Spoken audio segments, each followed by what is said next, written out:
Pourquoi cette opération de conteneurs enterrés aujourd'hui?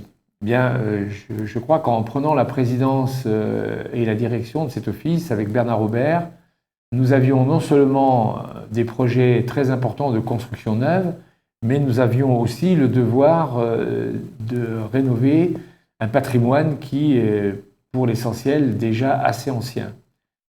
D'autant plus que dans ce patrimoine, nous avons quelques immeubles qui avaient encore des colonnes vides d'ordures et chacun sait que ce n'est pas au plan sanitaire ce qu'il y a de mieux.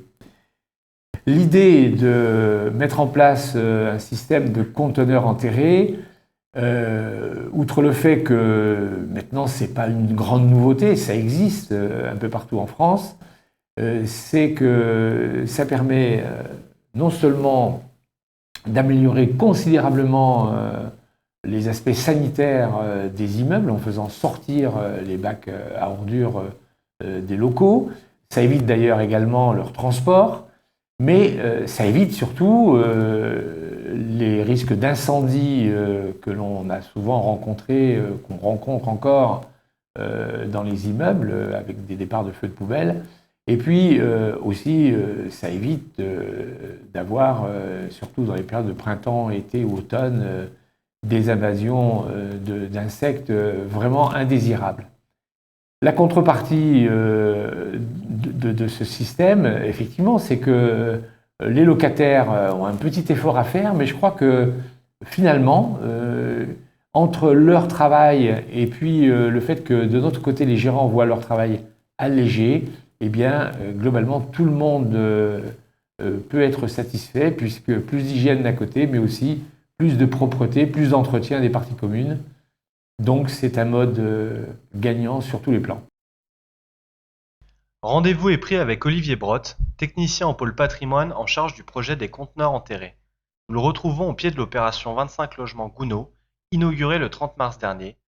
Techniquement, l'opération conteneurs enterrés se déroule sur 2 tranches de 100 conteneurs environ. L'objectif, c'est de couvrir l'intégralité du parc de l'office HLM pour les immeubles d'une vingtaine de logements environ.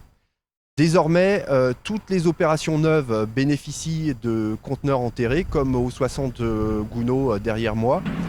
Les avantages de cette collecte sont importants. Ils permettent notamment d'assurer une collecte mixte à la fois sur les conteneurs enterrés et sur les bacs aériens, ce qui permet une rationalisation de la collecte.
Daniel Louot revient pour nous sur l'information qui a été faite à l'ensemble du personnel de proximité en amont de la mise en place des conteneurs enterrés.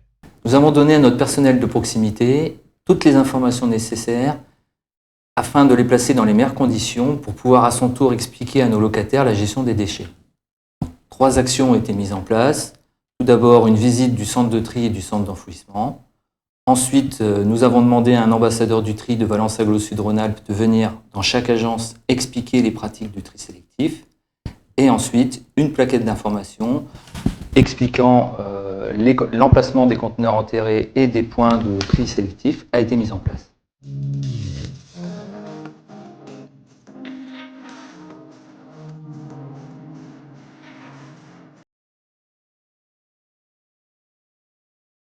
Au début de l'été, nous avons annoncé la mise en place des containers enterrés dans notre lettre d'information destinée à nos locataires. Ensuite, les gérants des 4 agences sont allés à la rencontre des locataires en distribuant et en expliquant la plaquette sur l'implantation des containers enterrés par quartier.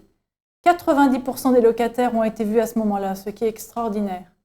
Un dernier point fort, ce panneau d'information a été installé sur chaque nouveau emplacement prévu pour les containers enterrés. Et comme un grand projet ne va pas sans grand événement, nous avons inauguré les containers enterrés au mois de septembre autour d'un pot convivial organisé par le personnel de l'agence du Polygone.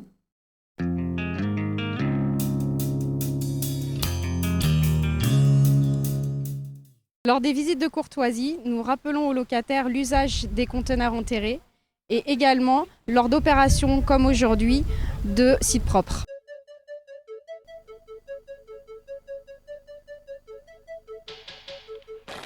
Jamel Alami est le gestionnaire de la Tour de l'Europe, plus haute tour de Valence et symbole du quartier de Fontbarlette. Il revient pour nous sur son travail avant la mise en place des conteneurs enterrés, un travail souvent difficile et pénible.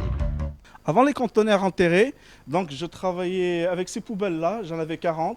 Je les sortais, ils étaient très très lourds à porter. Les odeurs, je ne vous explique pas. Par la suite, je les sortais dehors, il y a un camion qui les ramassait le lundi, le mercredi et le vendredi. Malheureusement, quand j'arrivais le lundi, c'était une vraie catastrophe parce que les gens posaient un peu les poubelles un peu partout. Il y avait des enfants aussi qui n'arrivaient pas à la trappe, donc ils déposaient par terre. Et certains des locataires aussi, ils faisaient des dépôts sauvages et jetaient un peu n'importe où et n'importe comment.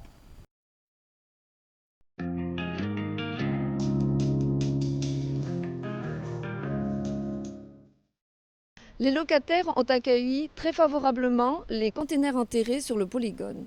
Ce nouveau système était attendu depuis plusieurs années. La propreté du quartier en est modifiée, en est vraiment modifiée. Moins d'encombrants, plus de grosses poubelles débordantes de sacs et plus le propre appelle le propre puisque cela a incité beaucoup plus de locataires à pratiquer le tri sélectif. Madame Séguré, bonjour. Bonjour madame. Je voudrais savoir un petit peu quel a été votre sentiment suite à l'arrivée des containers enterrés sur le quartier du Polygone. Mon sentiment a été très positif à l'arrivée des conteneurs. Cela a permis d'améliorer le cadre de vie. Quels ont été les changements que vous avez pu constater suite à cette arrivée ? Le vide ordure, la colonne de vide ordure a été et ne fait plus de bruit, plus d'insectes, plus de blattes. Et beaucoup moins d'intervention des sapeurs-pompiers.